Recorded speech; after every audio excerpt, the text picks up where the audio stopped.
Alors, on poursuit notre cours sur les fonctions dérivées.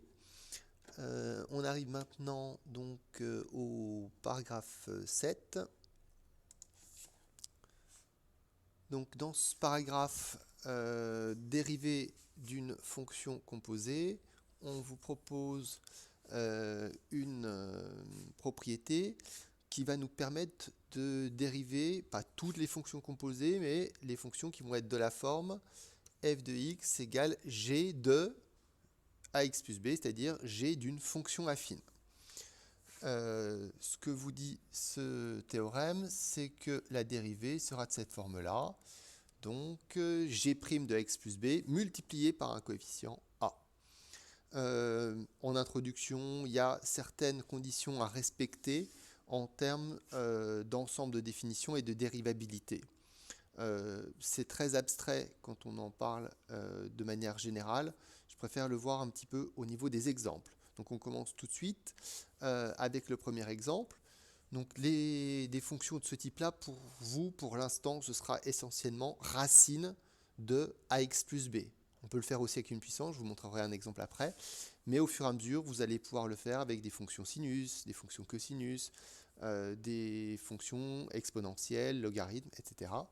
Donc vous aurez quelque chose du genre cosinus de 2x plus 8. Pour l'instant, on a surtout à disposition la fonction racine.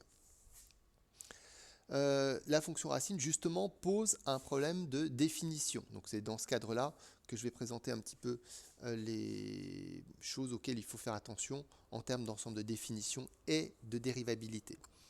Alors, la fonction racine, elle est définie à condition que ce qui est dans la racine, ici 2x plus 8, à condition que ce 2x plus 8 soit un nombre positif ou nul.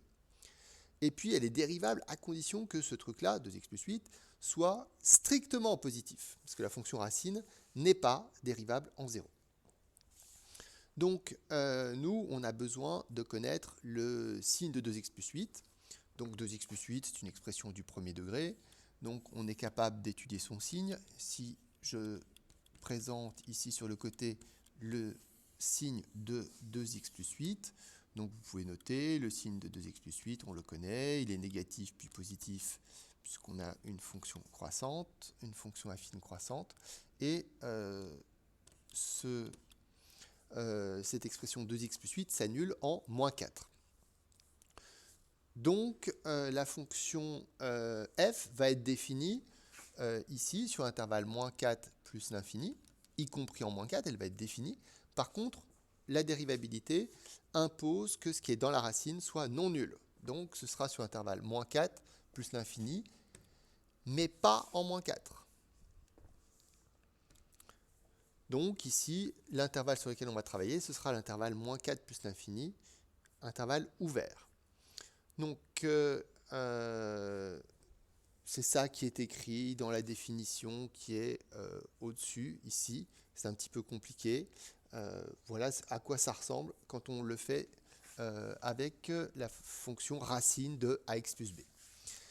Maintenant qu'on s'est placé dans le cadre où la fonction est bien dérivable, on va pouvoir appliquer la formule. Donc l'idée de la formule est la suivante. On va écrire la fonction. Ce qu'on aurait envie d'écrire, en fait, c'est que la dérivée de racine de 2x plus 8, c'est 1 sur 2 racine de 2x plus 8. Eh bien, ce que dit la formule, c'est que la dérivée, ce ne sera pas tout à fait ça. Oui, il faut écrire ce 1 divisé par 2 racine de 2x plus 8, c'est g' de x plus b, mais devant, il va falloir écrire le coefficient a, qui est le coefficient directeur de x plus b, le coefficient de x, ce 2-là. Donc, il faut écrire 2 ici.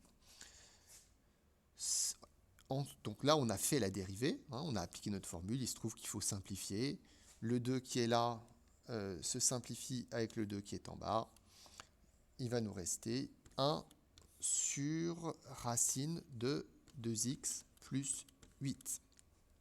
Bien, je fais un deuxième exemple, donc le deuxième auquel on a accès pour l'instant. On en verra bien davantage plus tard quand on aura d'autres fonctions à notre disposition. Donc pour l'instant, l'autre fonction qu'on a à notre disposition, c'est une fonction puissance. Même principe. Alors, sur l'ensemble de définitions, il n'y a aucune difficulté, puisque là, nous avons affaire à une fonction polynôme, est définie sur R, dérivable sur R. Tout se passe bien du point de vue de l'ensemble de définitions et de dérivabilité.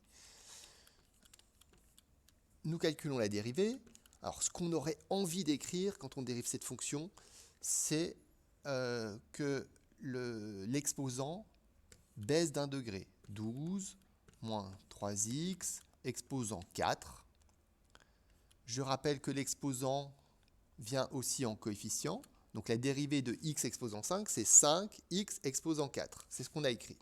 Eh bien, notre formule dit qu'il y a autre chose à écrire, qui est le coefficient directeur. Le coefficient de x ici, moins 3, il faut venir l'écrire devant. Et donc, notre dérivée, si on la réduit, ce sera moins 15, 12 moins 3x, exposant 4. Donc, voilà pour l'application de cette formule, celle que vous avez à connaître cette année, concernant les fonctions composées avec une fonction affine.